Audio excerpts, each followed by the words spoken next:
We live in a world where things fall apart. Your love life, your friendships, your connections, your corporeal body, your institutions, everything eventually falls apart, and we all have to go through life acknowledging that. And you have to build structures around them to help you either maintain them for as long as you can, or to give you some kind of support for when things eventually do break down. But that is the way you gotta live. You've got to give that up about yourself and realize that at any possible moment, the thing you have invested so much time in, you could potentially lose.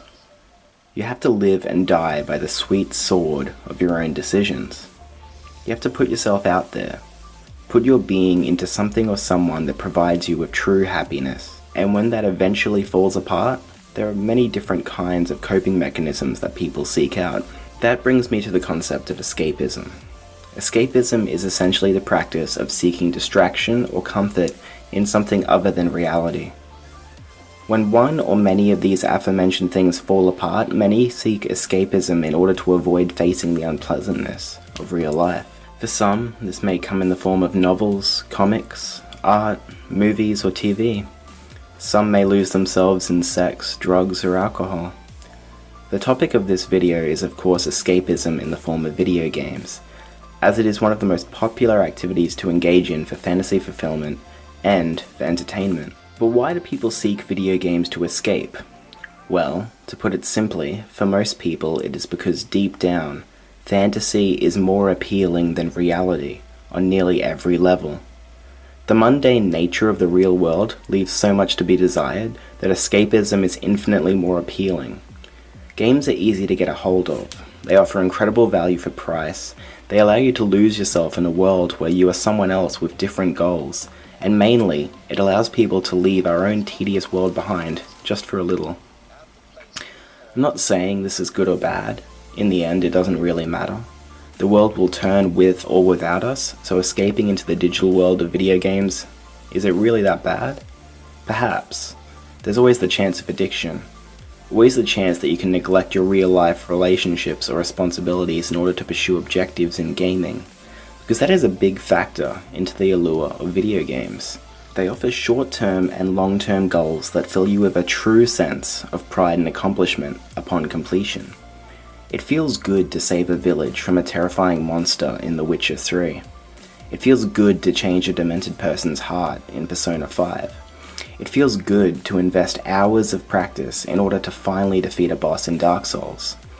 So I guess that's the biggest reason why so many people turn to games in times of struggle or boredom. Because above anything else, they offer a sense of purpose. Purpose that maybe they don't have in their own lives. I would argue that escaping into the realm of gaming is only bad when the rest of your life suffers. If you wake up and go to work and all you can think about is, man, I can't wait to finally grind for that armor, or I can't wait to try out the new maps with my friends, then it may not be as bad as the stigma around video games suggests. If you genuinely find purpose and enjoyment in investing hours into a game you love, then what is the problem? We live in a society obsessed with consumerism, materialistic gain, and fast food instant gratification, where connections with other people are increasingly tied to news feeds and notifications. The human element of interaction becomes more abstract as technology advances. These kind of thoughts or conclusions can lead people to become disillusioned with the institutions present around them. It can lead to sadness and even depression. But that's kind of what video games are for. They are for combating feelings of boredom, isolation, sadness, and so on. I think that's why games like The Witcher and The Legend of Zelda are so popular. They give players a huge open world to explore and to do whatever they want in. The kind of freedom and purpose that simply cannot exist within the constraints of the real world. Same with huge RPGs like Fallout or Skyrim, where we can become whoever we want and interact with the world as we see fit. There is power and wish fulfillment in that. In my own personal experience, the game that I have always returned to for escapism, time after time, is the Mass Effect trilogy. When life gets heavy or things don't go as planned, I find comfort in those beautiful and strange planets of the Milky Way. I find purpose with my goal of defending the entire galaxy from an unstoppable armada.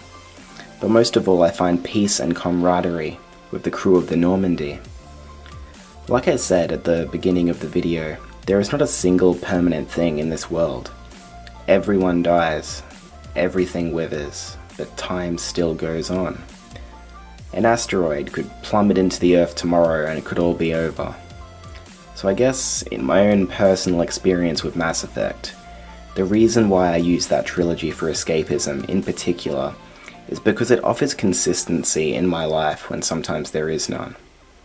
Garrus will be on the lower deck calibrating something. Tali will be in engineering. Joker will be on the bridge. The Reapers are out there and I'm going to stop them. Not for myself, but for everyone and everything that is present in Shepard's life. Shepard knows how truly fragile the safety of the galaxy is.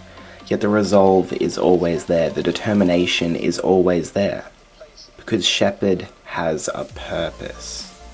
Imagine having an entire crew of human and alien races depending on you for leadership. Entire star systems depending on you for safety. Imagine having that kind of purpose in your life. Now, it's a video game built entirely on fiction, so of course it's ridiculous to look at our own lives comparatively, but we can still imagine. Based on what I know in my own years as a gamer, this is the reason why people use video games as escapism. There are of course myriad possibilities for why someone would use video games to escape, but this is just one example that I can say for certain. Is the world a beautiful place worth fighting for? Maybe. Maybe not. But the world, big corporations, the government, other people even, can grind others down until they legitimately wish to seek solace in anything other than their own reality. And I legitimately think that video games can save lives and provide catharsis for those in the deepest, darkest, and coldest of depressions. Children play games for joy, and as we get older and generally become more aware of the world around us, we start realizing what we want from games more. We start having favorite genres, favorite franchises, so on and so forth, and I think that's okay. If video games have impacted your life in a positive way, then more power to you. We all stumble at points in life. We get knocked down, and sometimes stay down for a while. But maybe sometimes all we need is a Garrus Vakarian or a Geralt of Rivia to help pick us back up. For more coverage on things gaming, movies, television, and philosophical related, stay tuned to Dissension Media. We're back, baby. Let it go, make my body go. Take our bodies higher and higher.